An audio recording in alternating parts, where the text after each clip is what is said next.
So here's a plot twist I definitely didn't see coming. I'm supposed to be in Costa Rica right now. Yeah, right now, whether you believe it or not, I am. But I'm not. And you might be wondering why, so let me tell you.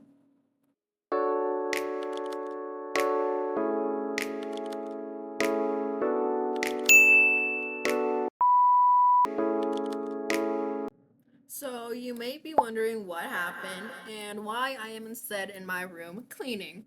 So let me explain to you as I am cleaning. I have literally been at home. Like, I'm supposed to be still in Costa Rica for 2 more days. Anyway, let me stop yapping.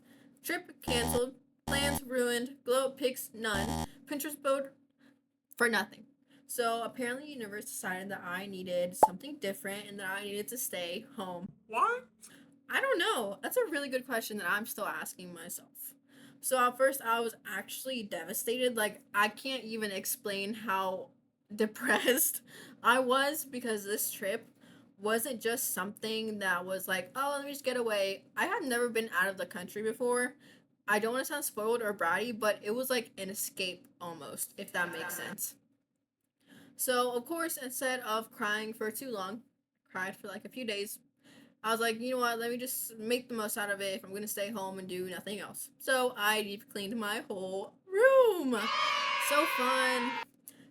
Anyway, I'm not gonna lie, there was a moment where I asked the universe, is this a punishment or a plot device? Because it's giving villain origin story, babe. So is this the start of my comeback era? I don't know, but I was documenting everything, so it didn't matter. So yeah, no more Costa Rica vlog for those of you wondering. And this is actually the backup adventure, so I hope you enjoy. And I'm gonna be walking through everything, so just buckle up. Okay, so the plan that died. Basically, this was like a school trip, but it wasn't for research, it wasn't anything academically, it was honestly just a vacation. We're supposed to be going around a lot of different cities in Costa Rica, exploring a bunch of different things, eating like the locals, talking with the locals, uh, going ziplining, going, it's basically everything fun you think of when you go, if you go to Costa Rica. Basically, I would be doing that. It would be with a bunch of other students, and I imagined it to be perfect, the most perfect vacation I could think of, because I'm a very much adventure girly.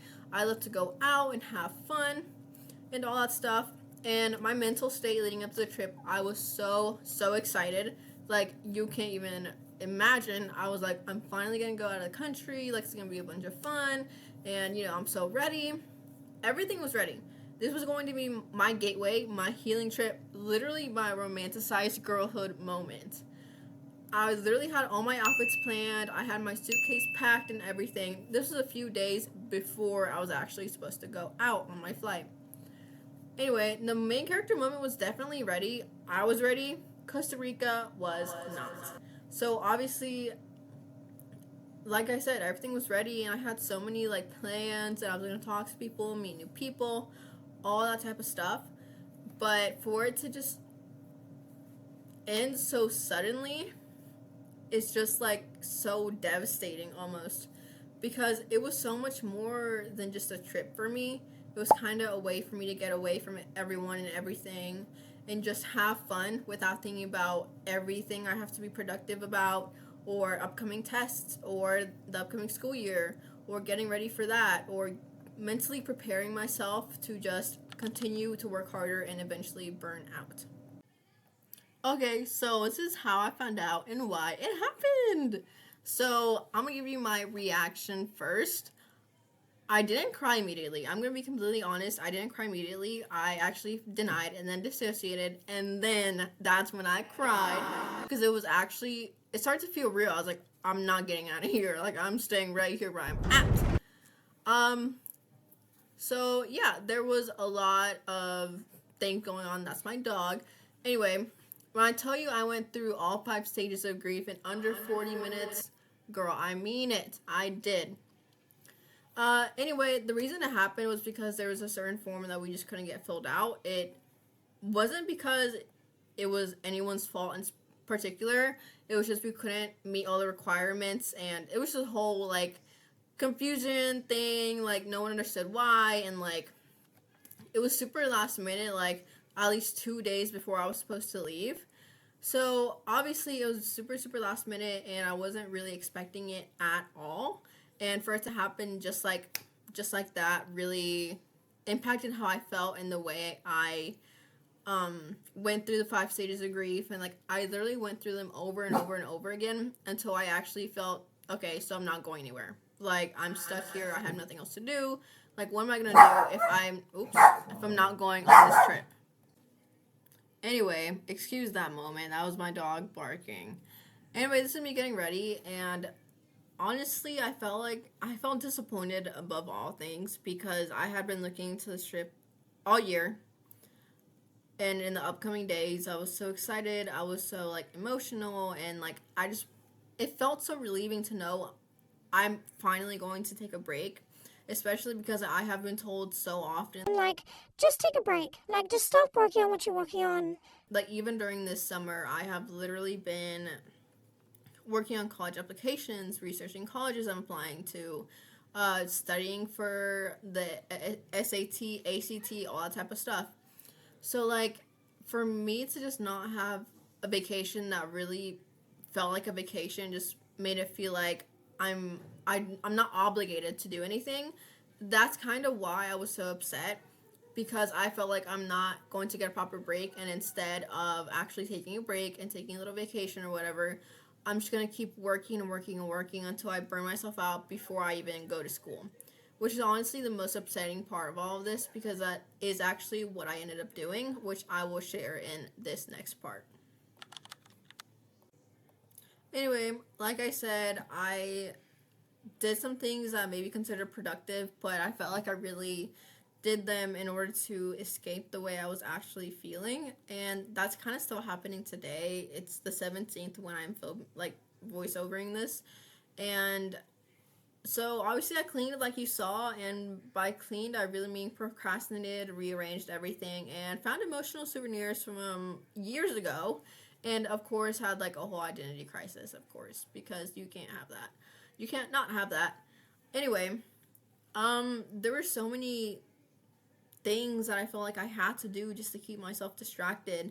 A lot of them were good, like working on this podcast. Like I really was able to dedicate myself to it because I had also called the whole week off for work and the internship I had. So it kind of did help in a way that I was able to work on this podcast without many other distractions or anything. But really, at the end of the day, I was still disappointed. As I was cleaning, as I'm doing my makeup, as you see here, I was still disappointed. It all just felt like I was just trying to escape in one way or another. Of course, I didn't just clean my room and have a identity crisis. I was also able to hang out with friends, hang out with my boyfriend, spend more time with him. Um, Things that are good, but ultimately didn't really help me feel any better about the trip getting canceled at all. Which, it's completely okay for it to have gone canceled, and I see why. Like, maybe it is for the better, but yeah, it definitely has changed my view, and I'm trying to look at the positive side, trying to look on the bright side, like a lot of people have told me to do. But it really is, it can be hard when you feel so much disappointment and so much hurt almost. That's kind of the best way I can describe it. But just the utter disappointment I felt, and how the way I felt like I had to just take that energy out by cleaning my room repeatedly, trying to focus on other things, just trying to distract myself the whole time, didn't really end up helping. Of course, I'm finding other ways to get help. Don't worry, I'm not too unstable right now. But, there were so many things that I felt like I needed to do, so I could at least feel like I'm being productive, I'm doing something valuable, I'm doing something that will actually help me, stuff like that. And before I went on this trip, I had already written some essays, I had done my research, I already have everything like planned out with like regarding college applications. So, a lot of good did come from it, but I felt like in my mind, I felt like I just needed a flight somewhere else to feel free, when that's not really the case. But maybe I'll find some other time to go on a vacation or something.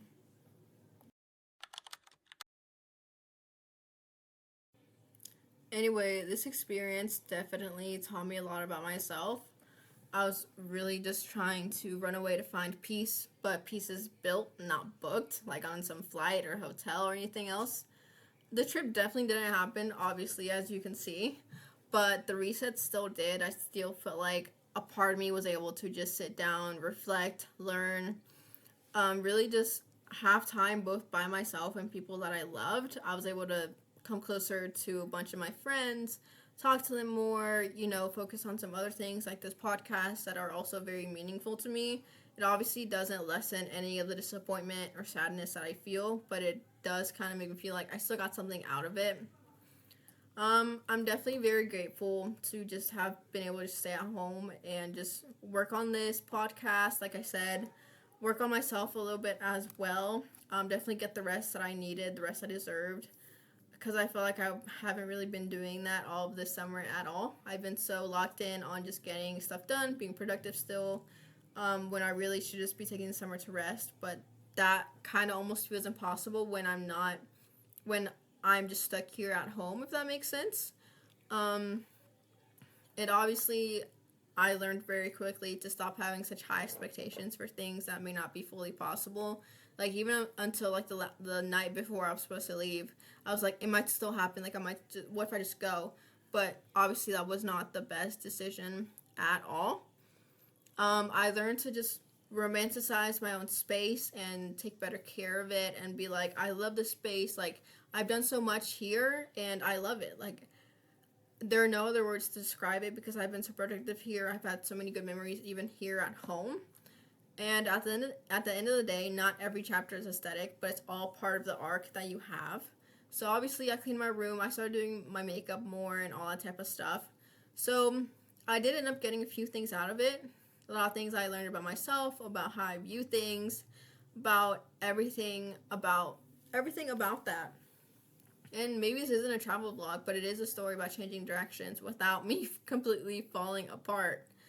So, something good clearly came out of it, and I feel like that's a lesson to learn here. As much as you might be annoyed by people saying it, you definitely need to look for the positive in every situation. Think positively. If something doesn't happen or doesn't work out, it's always for a reason. That's something I've always believed in, but haven't really been practicing recently. So this experience definitely helped me start practicing that more. And it really taught me that I just need to think more positively. Like, there's no other way to put it. I just need to think about what would have happened if I did go, or anything like that. Anyway, my tips to you guys is to honestly just, like I said so many times already, try to really think more positively, even if it seems impossible. I promise you, you won't regret it. It definitely did help me get over some of this disappointment. Obviously, not over all of it, but it did help me get over some, which, even a little bit of help means so much. And if your plans got wrecked too, I just want to say that you're not behind at all. Trust me, I know exactly what that feels like. But sometimes the plot twist is the point. Sometimes the universe is just yank something out of your hands, so something else comes into your hands. And this obviously wasn't the content I planned to make, but maybe it's the content that I needed to create in order to help others get over disappointment or anything like that. So yeah, if you like this video, tell me your biggest plot twist of the year. Bonus points if it involved tears and takeout, just like you did mine. And if you've ever cleaned your room to avoid your emotions, we're already friends, clearly. So make sure to subscribe, make sure to like, follow me on Instagram, on Facebook. I might be on TikTok soon. And yeah, I hope everyone has a very great day. Remember, you are loved and you are so cared for.